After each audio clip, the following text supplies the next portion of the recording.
mashindano haya ambayo leo tunatia saini yatafanyika kwa muda wa siku 28. Kwa kama kuna mtu alikuwa anafikiri tukio la siku moja, naomba nikubadilishie taarifa. Achana na siku moja, chukua hii ya siku 28. La pili, ndani yake tutakuwa na mashindano tofauti tofauti. Kwa mfano, kutakuwa na open ceremony, Miss World open ceremony. Kutakuwa na Miss World welcome dinner. Kutakuwa na Miss World talent final. Kutakuwa na Miss World charity dinner. Kutakuwa na Miss World Foundation fashion show na top model, na kutakuwa na Miss World grand final. Kwa hiyo kwa maana nyingine kutakuwa na series of events ambazo zitafanyika ndani ya siku 20 ngapi? Kwa hiyo mwakani tuna mwezi mzima wa warembo. Jiandae kumfanya mkeo nawe awe mrembo ili tusaidie kushiriki kwenye mashindano haya. Ndugu zanguni, kwenye hoteli, kwenye migahawa, tukisema mashindano ya urembo, watu wengi wanahisi tu kama ni mtu kupita pale mbele. Fikiria mtu wa makeup anayefanya kazi ya kumwandaa huyu Miss. Fikiria mtu wa design ya nguo aliyoandaa hiyo nguo kumfanya huyu Miss aweze kupendeza unavyomuona. Fikiria mtu anayeuza chakula. Fikiria utamaduni unaobebwa kwenye hilo tukio. Ukitazama vizuri utakuja kugundua inatubeba mpaka wenye hoteli kama hapa Hayati ambao tumepata fursa ya kuja kufanya mkutano wetu, na wao wataingiza pesa. Kwa hiyo Daktari Samia anayawaza maono makubwa ya kumtengenezea kila Mtanzania fursa ya kutengeneza kipato bila kujali.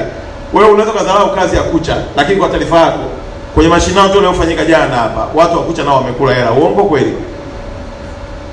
Sasa hii ni kazi ambayo rais wetu ameiwaza kuishusha na kuipeleka kwa kila Mtanzania aliyoko hapa. La pili ambalo lipo mwakani, tuna mashindano ya AFCON. Maana yake mashindano ya AFCON haya dunia yote itakuja Tanzania. Kwa hiyo unakuja aidha kwa kupenda mamisi au unakuja aidha kwa kupenda michezo, Tanzania huikwepi. Na kwa namna moja au nyingine ni waombe wa Tanzania, hasa wale ambao wanapenda kutumia mitandao ya kijamii kubeza nchi yao. Hivi fikiria Miss Julia ambaye ni mwandaaji wa Miss World Tanzania na ni duniani, kaona umuhimu wa kuchagua Tanzania katika nchi 54 za Afrika. Haiona Tanzania inafaa, na sio tu kwamba inafaa ikiwa peke yake, tumeshindanishwa na nchi mbalimbali, na hata ile gharama ya uandaaji, kuna nchi zimekuja na dau kubwa zaidi kuliko Tanzania. Lakini Miss Julia na timu yake wamekaa wakaangalia nchi yetu, wakaona utulivu wetu na amani yetu, wakaona vivutio tulivyokuwa navyo, na ndio maana unaona tukio linachukua siku 28. Wewe ukiibeza nchi yako, wageni wanaoifurahia na kuona na fursa na ni nchi nzuri wanakushangaa. Ndugu zangu, umeona mashindano ya AFCON, historia watu hawajajua.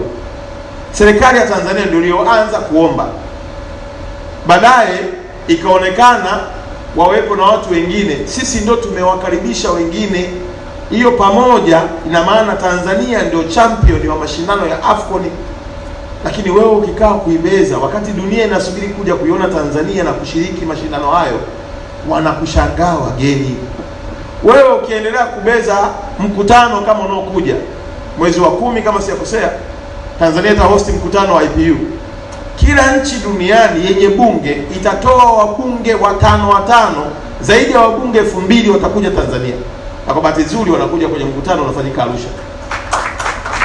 Kama wabunge wa mabunge yote duniani wanakuja Tanzania kuja kufanya mkutano wao, wameona Tanzania ni nchi bora, yenye utulivu, yenye vivutio na watu wakarimu. Wewe Mtanzania unavyoishangaa nchi yako na kuikosoa, wageni nao wanafanya nini? Wanakushangaa.